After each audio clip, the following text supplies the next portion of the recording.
porque assim diz o Senhor, o Deus de Israel: a farinha da panela não se acabará, e o azeite da tua botija não faltará, até ao dia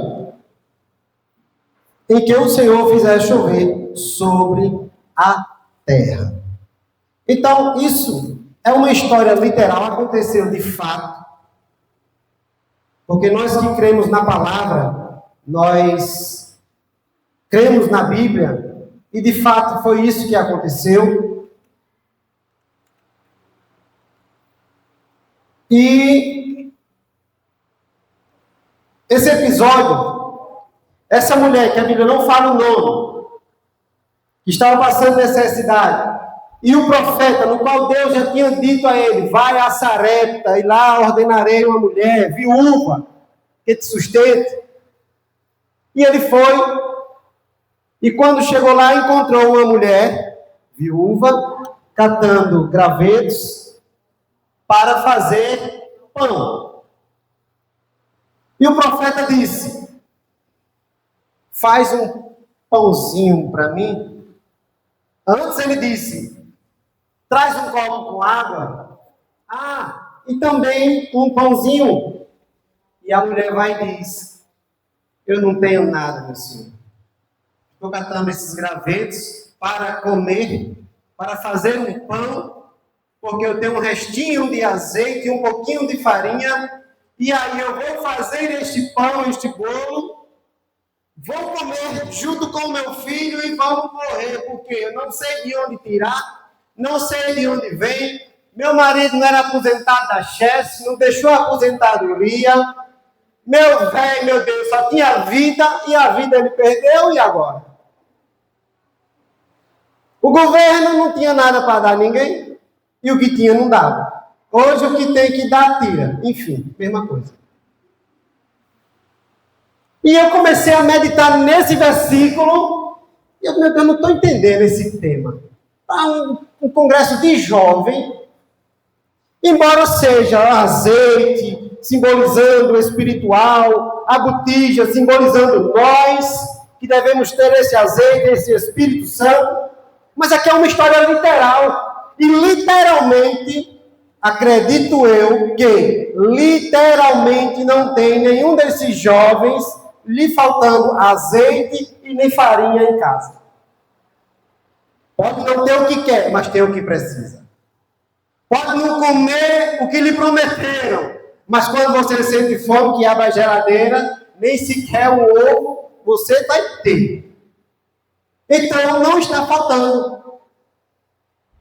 Acredito eu que literalmente o azeite e a farinha, como na história literalmente, estava faltando. Eu acredito na nossa vida, muito ou pouco nós temos. Amém? E eu fiquei sem entender, continuei lendo. Eu falei: não, meu Deus, o senhor quer falar alguma coisa, o senhor quer me ensinar alguma coisa, enfim. Mas eu vou continuar lendo.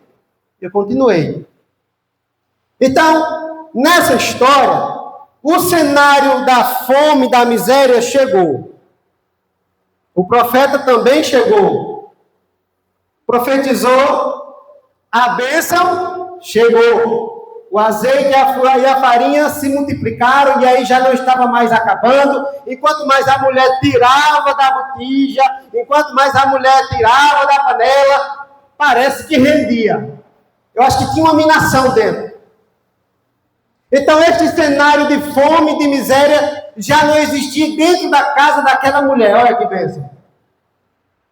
Agora vem um cenário que para ela talvez foi pior do que a fome.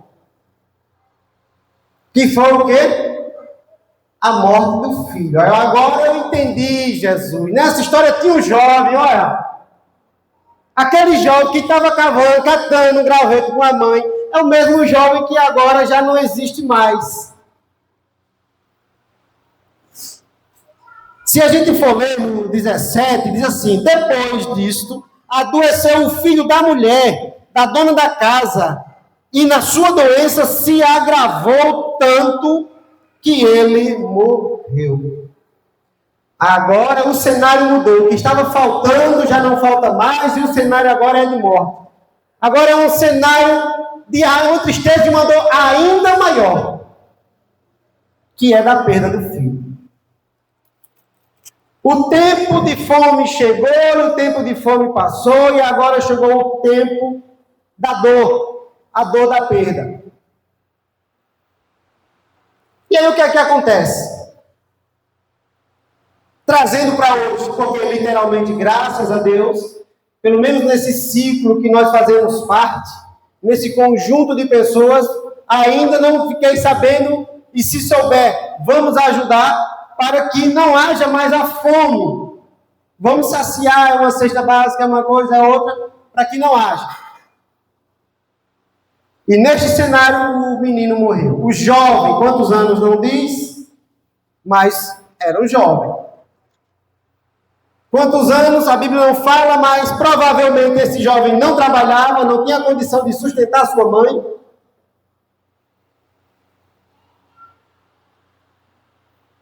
E aí a situação piorou. Então, irmãos,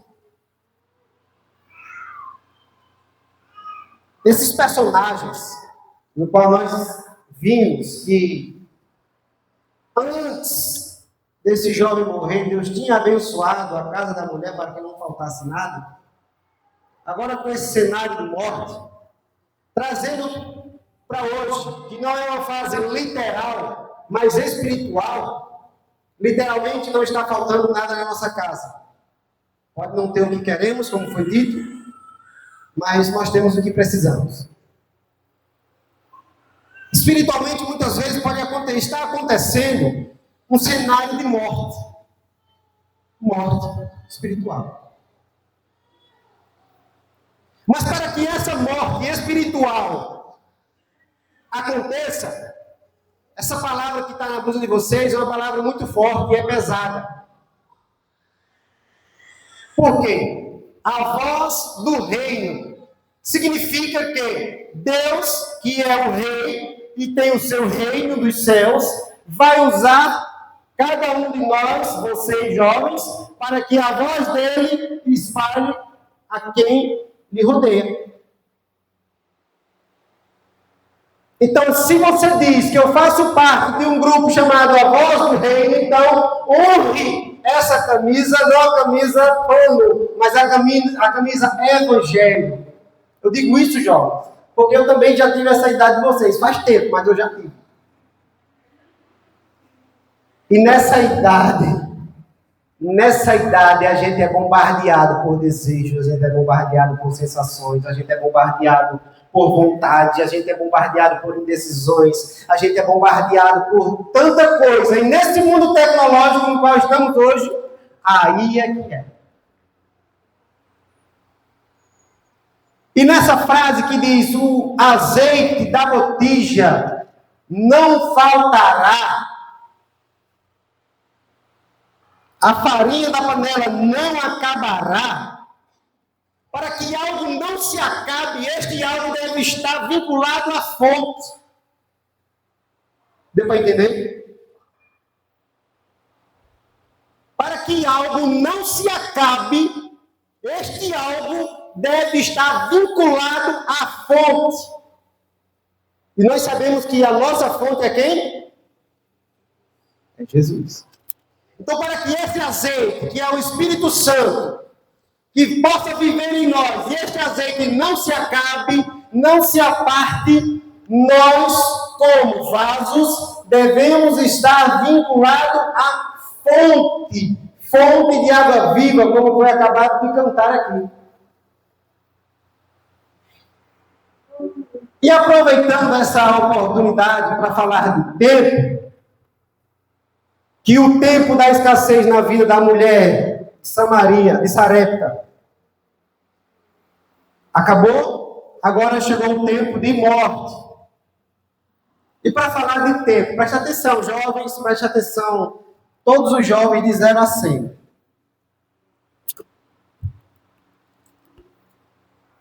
Há muito tempo atrás, Deus me deu uma mensagem chamada sobre o tempo.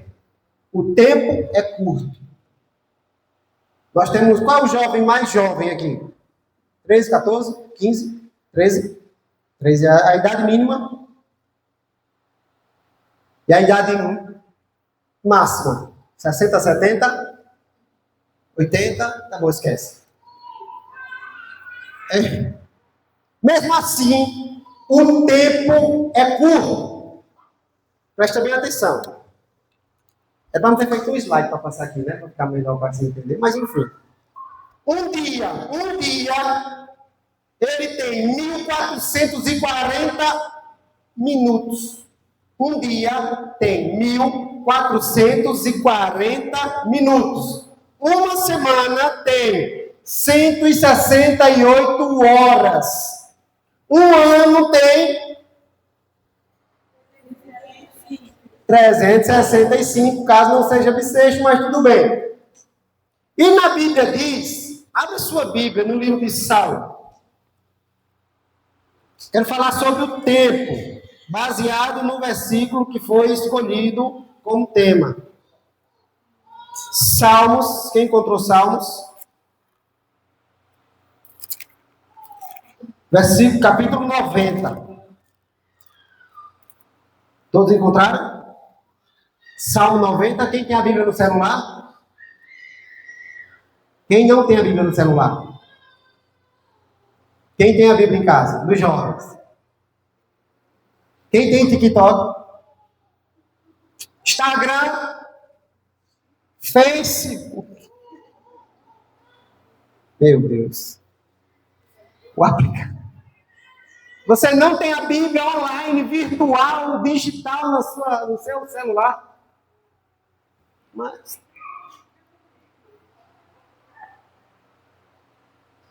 Salmo 90, versículo 10, diz assim, ó. Os dias da nossa vida sobem a 70 anos, ou, em havendo vigor, a 80.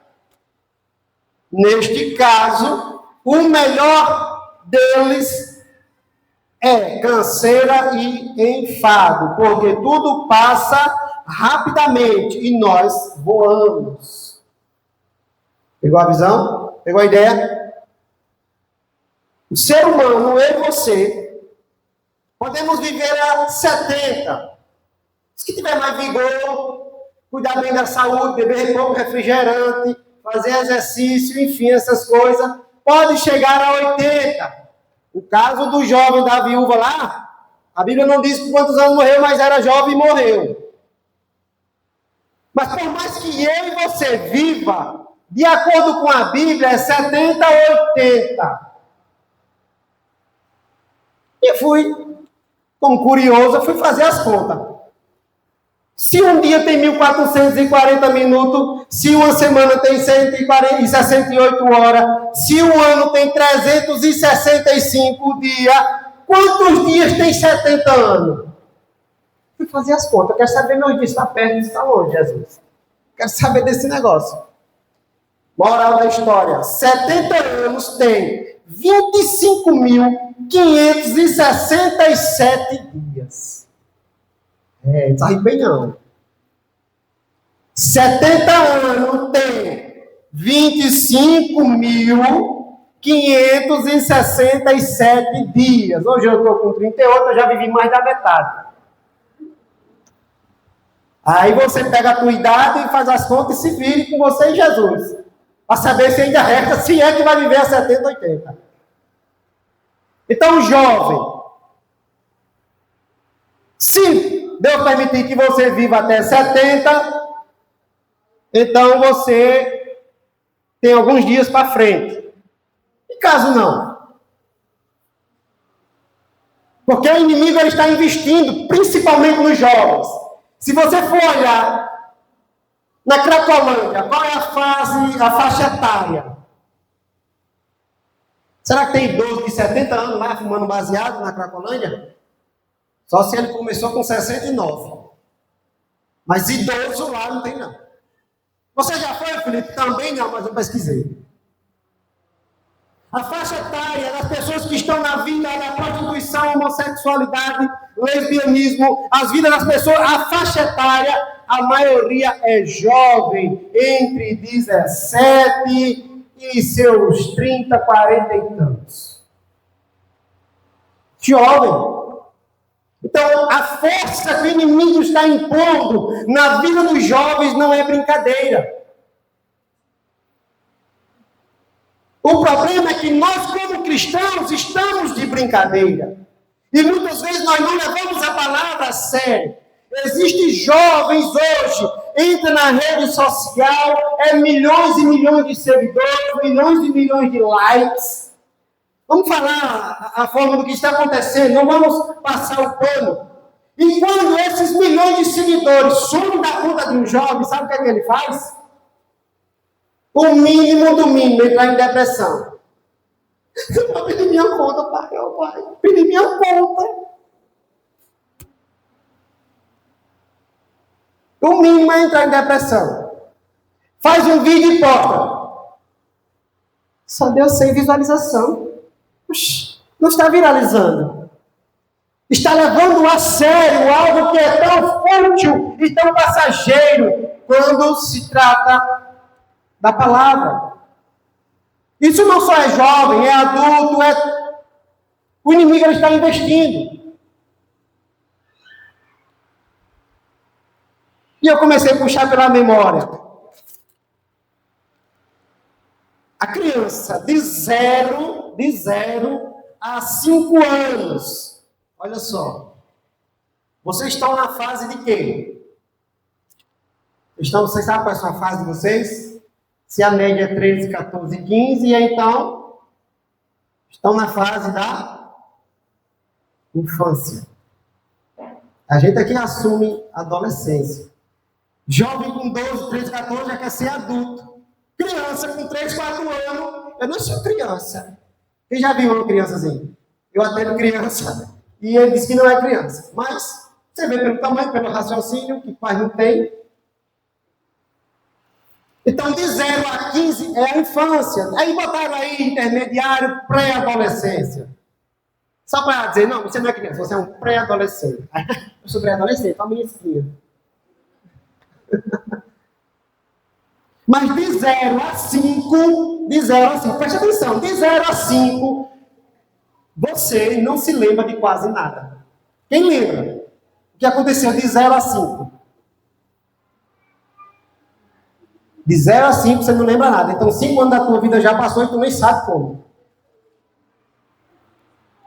De 6 a 15, chegou lá. De 6 a 15, existe uma imensidão de restrição. Por isso que o jovem é complicado de se lidar. O jovem é difícil. Eu digo isso porque tem um, mas eu sempre estou conversando com ele. É aqui, cabalé. É aqui. Mas, de 6 a 15, é uma imensidão de restrição. Ô mãe, a senhora deixa? Não. Ô mãe, eu posso? Não. Mãe, por quê? Não. Ô mãe, ô pai? Não. Peça a seu pai. Aí ela vai. Ô pai, o seu... Não. Não deixa dormir na casa da amiga, não deixa sair para voltar tarde, não deixa... Muita coisa. E por que é uma situação chata, pastor? Para o jovem. Porque ele nem tem aquele paparico de criança de 0 a 5, pergunta, papai, chega, meu filho. Não tem. Deixa eu botar a sua comida, deixa eu lavar a sua roupa. Não tem. O jovem não tem. E aí também não tem a liberdade de um adulto de sair, fazer o que bem quer, na hora que quer. Aí está repleto de restrição, por isso que fica essa rebeldia. E aí o que é que acontece? De 0 a 5, você não lembra de nada. De 6 a 15 é restrito de muita coisa. De 16 a 20, tomara que eu chegue mais 18, que eu vou mandar no mesmo. Eu quero. No dia que eu completar 18, ninguém manda mais em mim. Eu estou dizendo. Aí bate o pé e querendo botar moral dentro de casa. Mas quem nunca foi assim, levante a mão e atire a primeira pedra. Mas, vamos lá. De 16 a 20, vocês vão chegar nessa fase. Quem já passou sabe o que eu vou dizer. de 16 a 20, acha que sabe de tudo. Acha que sabe de tudo, mas as indecisões enchem o coração. Acha que sabe de tudo. Não, não sabe nada não. O pai não sabe nem mexer no celular. Não sabe baixar nada. Não sabe nem formatar o celular. Não sabe nada. E você é o sabichão. De 16 a 20, quer saber de tudo, mas o coração está cheio de indecisão. E tem muito jovem aí que não sabe nem se é homem ou se é mulher. Tão indeciso que é. Estão mentindo? O problema é que as pessoas ficaram com medo de falar. Tem tanto jovem indeciso, não sabe se é gótico, não sabe se é rapper, não sabe se gosta disso, se gosta daquilo, vai na onda dos outros. Se faz parte de um vínculo, de um conjunto de pessoas, e essas pessoas estão na moda, ele vai. Se muda de casa, ou de cidade, ou de escola, vai na onda de outras pessoas. Ou seja, acha que sabe de tudo, mas está indeciso com tudo. E o jovem de 21 a 30, já passei, de 21 a 30, está ansioso demais para que tudo dê certo. Quero fazer faculdade. De quê? Não sei, mas eu vou.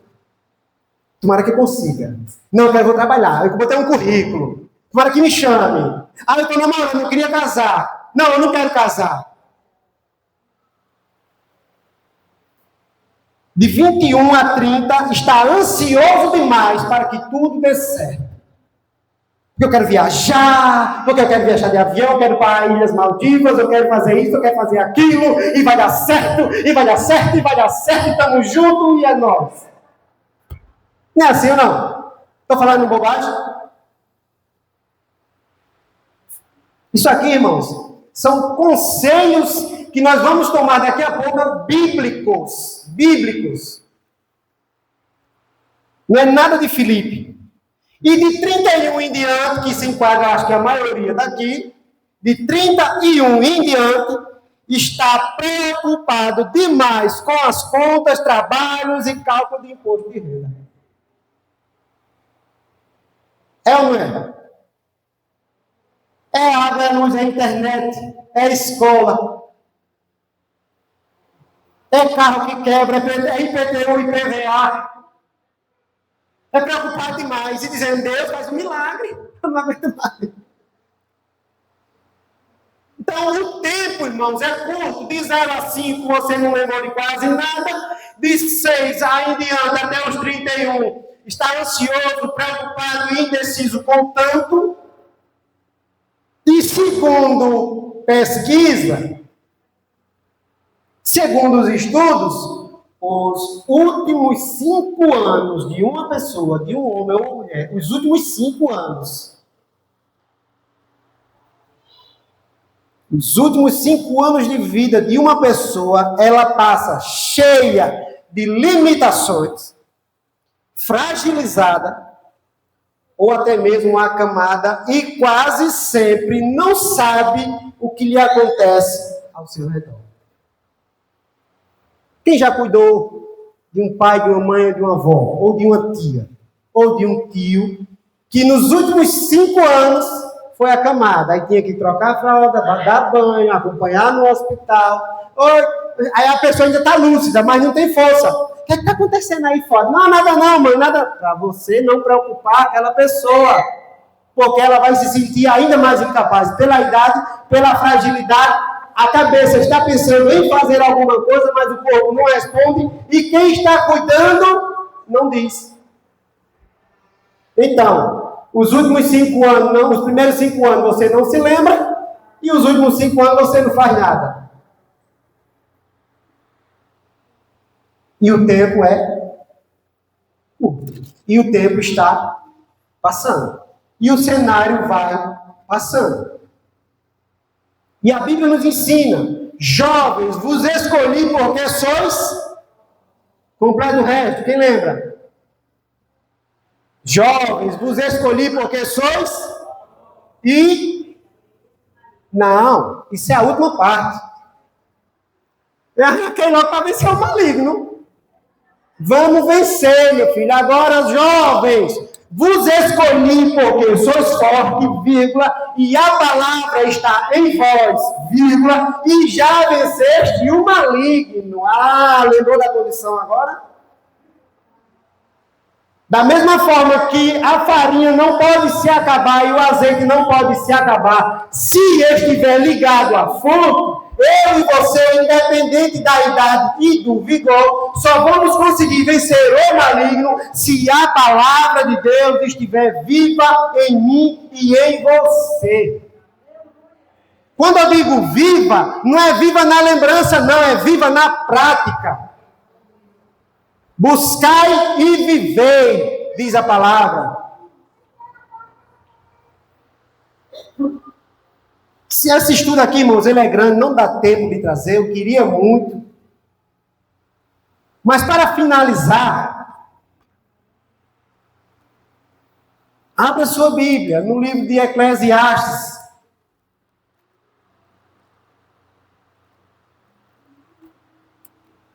Eclesiastes. Eu entreguei esse estudo, essa mensagem. Meu filho ainda não tinha ouvido e nem visto. Nem ouvido eu pregar e nem visto essa mensagem. Aí eu, vem cá, meu filho, vem cá. Você senta aqui. Pega a sua Bíblia.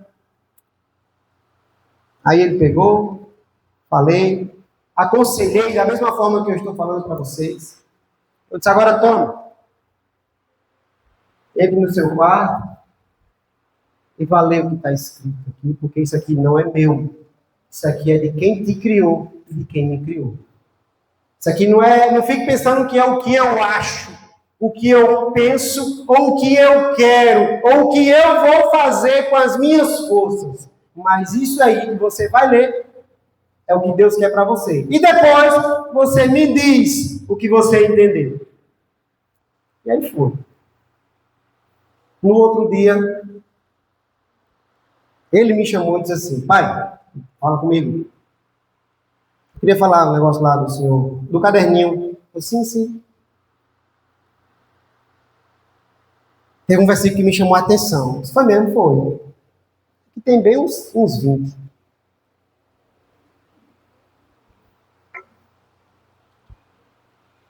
Aí ele, não, isso aqui de Eclesiastes 11.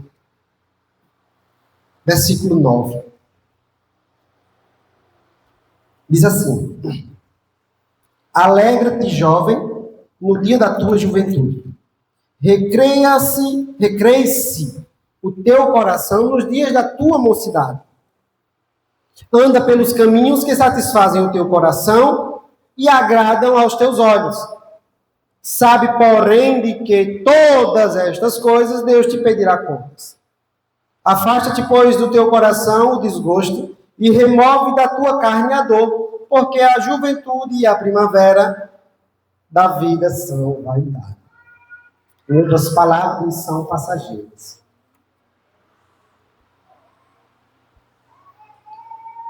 Sabe o que isso quer dizer? Sabe qual é o conselho que Deus está dando através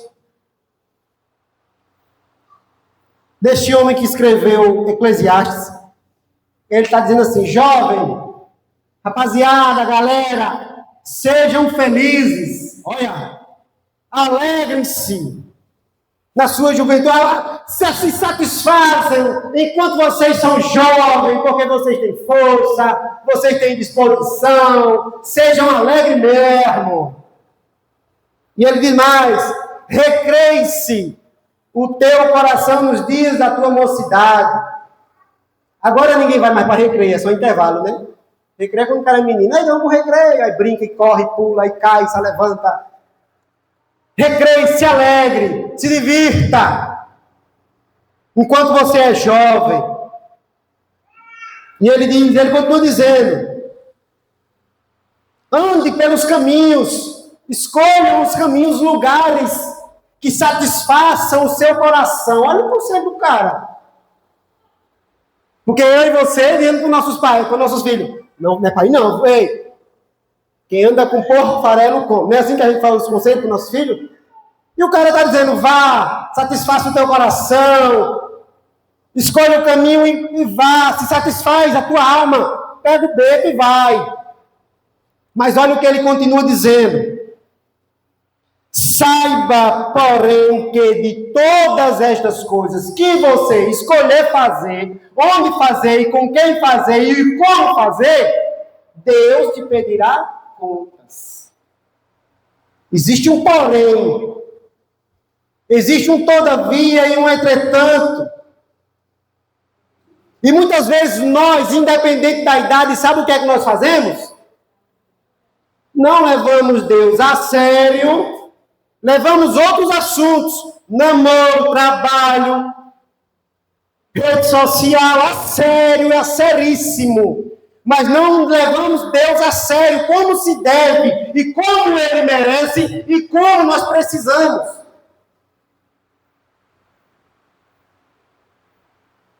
E aí a gente escolhe viver da forma que bem entendemos e bem queremos. E aí vem os conselhos de nossos pais. Está vendo aí? Eu não lhe disse? Ia quebrar a cara? Não vá não. Eu lhe disse, mas não obedece pai nem mãe. E existe, irmãos, preste atenção, jovens, existem pecados na nossa vida que eles são irreversíveis. Não vai mudar o resto da sua vida, não vai mudar a consequência. Por exemplo, um homem e uma mulher, um jovem e uma jovem que se relacionam antes do tempo e aí engravida. Esse filho é pro resto da vida ou não? E cadê o pai? Não tinha compromisso, não tinha responsabilidade. E por causa disso, é pro resto da vida. Porém, ainda há motivos e ainda há razão e ainda há misericórdia que a alma não foi consumida. Mas existem situações que a alma chega a ser ceifada pelo inimigo. Porque ele investe de tal forma que o jovem já não vê saída naquela decisão e aí não encontra mais apoio de amigo, acha que não tem mais apoio de família, não encontra mais saída e o inimigo bota na mente dele. Só morrendo.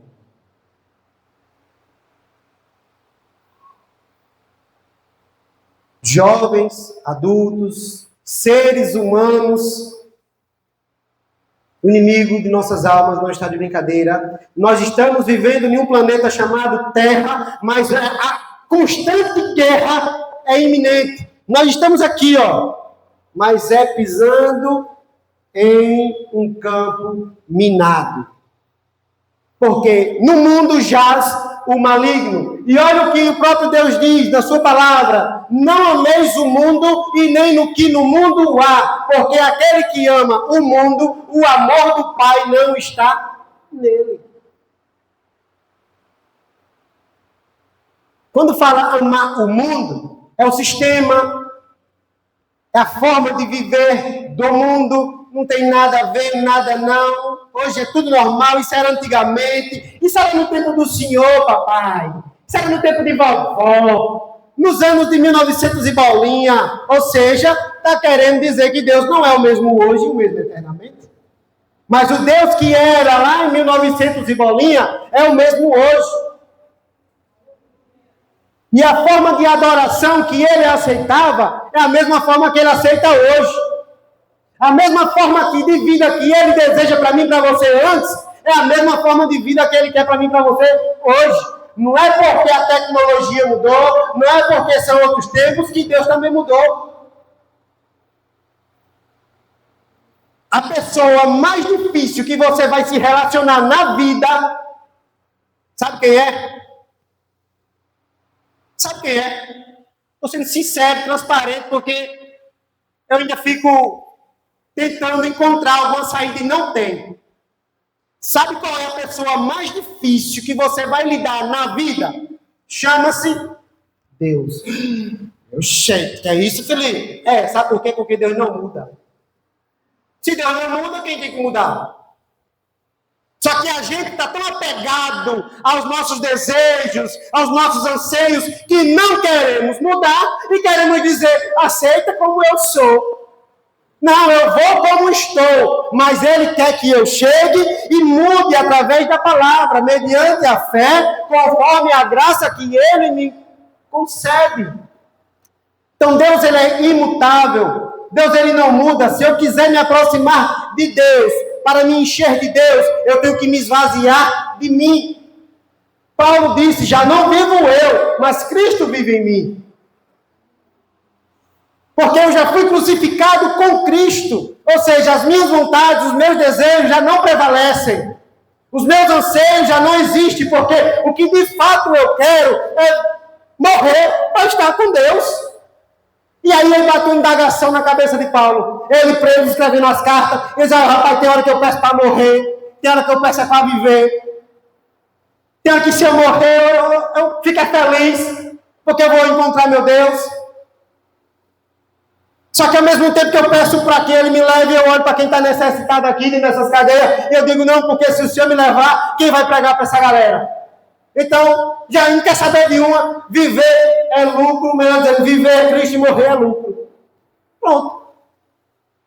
É isso que está faltando na nossa essência, irmãos. E jovens, vocês têm uma capacidade que vocês nem sequer conseguem imaginar. Essa capacidade não vem de vocês. Esse talento que vocês têm não vem de vocês. Vem de Deus. Está em Deus. Estar com Deus. Se você quer melhorar, se você quer ser uma pessoa ainda mais cheia de Deus, temos que buscar a Deus.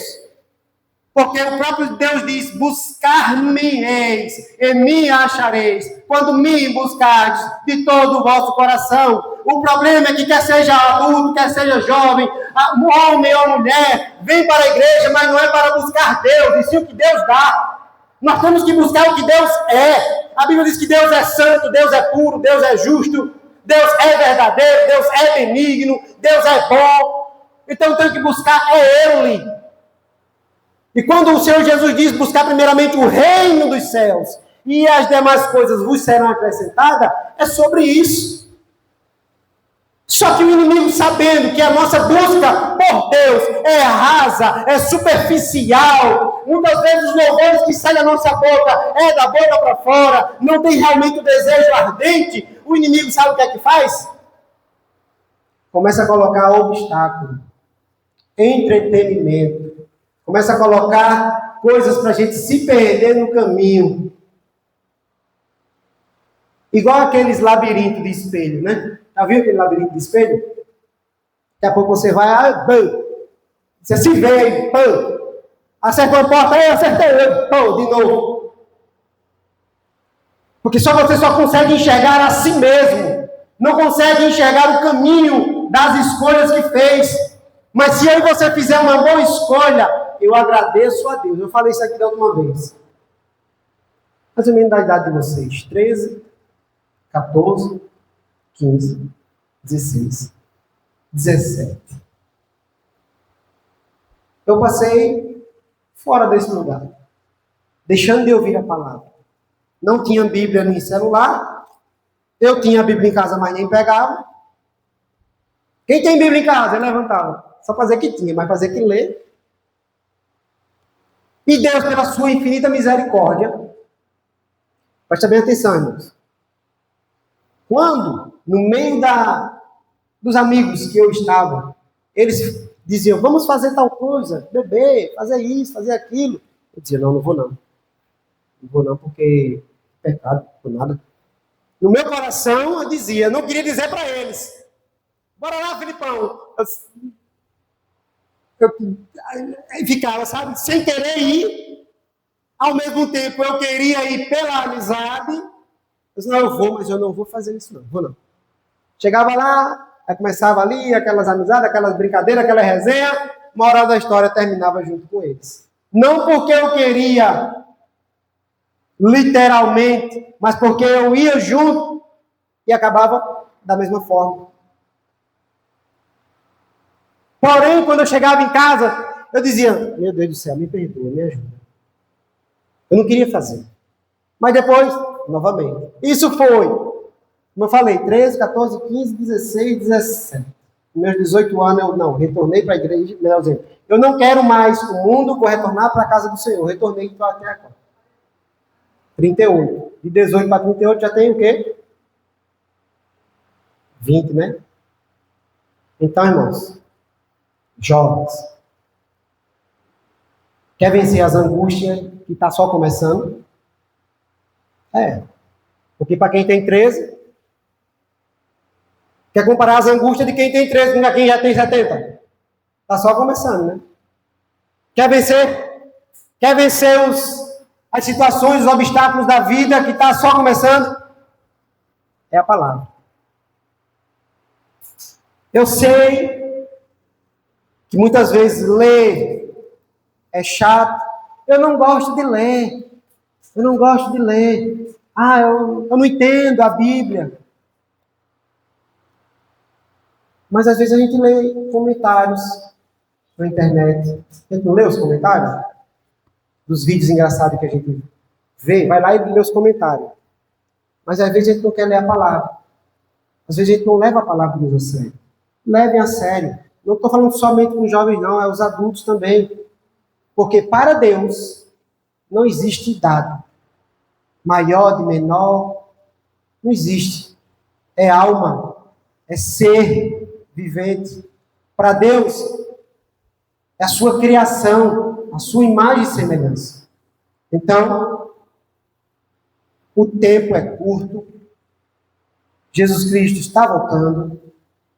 Para que você não caia na indecisão, nas ansiedades da vida, devemos estar buscando a palavra de Deus, porque nós, independente da idade, estamos sendo bombardeados de informações. Muitas vezes a nossa mente ela está com a obesidade mórbida de tanta informação. E Cristo, Ele vai cobrar de mim e de você as nossas escolhas. E o próprio Deus diz: jovens, vos escolhi porque sois fortes. E vós, e a palavra está em vós, e vós já venceste o maligno. Amém? Fiquem firmes. Eu agradeço a rica oportunidade em nome de Jesus. E que o azeite do seu coração, que é a sua botija, que o azeite, que é o Espírito Santo, quando de forma, de fato, estivermos ligados à fonte, nunca se acaba. Amém? Agradeço a rica oportunidade em nome de Jesus.